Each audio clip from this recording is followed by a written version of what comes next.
National highway number 48ની ધનિયાવી ચોકડી પાસે અકસ્માતની ઘટના સામે આવી। વીજ થાંભલાથી બચવા જતા ટ્રકના ચાલકે સ્ટીયરિંગ પરનો કાબુ ગુમાવતા અકસ્માત સર્જાયો। જો કે ત્યારબાદ ટ્રક રસ્તા પર પલટી મારી જતા તે ઇકો કાર પર પડ્યો હતો, જેના પગલે કારમાં સવાર લોકોની ઈજાઓ પહોંચી હતી।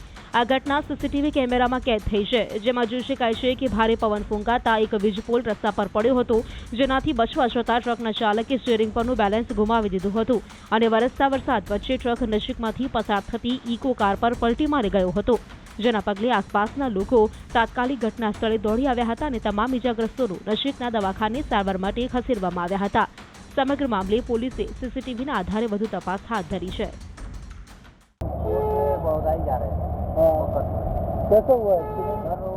ट्रक के आगे खम्भा आ गया, ट्रक के ऊपर खम्भा गिरा, वो कट मारा तो ट्रक पलटी हो गया। उसमें लकड़ी थी ना, हमारे ऊपर आ गया और ट्रक का भी कुछ भाग आपके ऊपर गिरा? हाँ, उसका वो भाग हमारे। कौन कौन का चोट किस चीज को लगी? ट्रक वालों को ज़्यादा चेक कर। कितने लोग सवार थे आपकी गाड़ी में? हमारे तो वही है, मैं और ड्राइवर। किसी को लगा है कुछ जान आने कुछ? थोड़ा बहुत लगा है।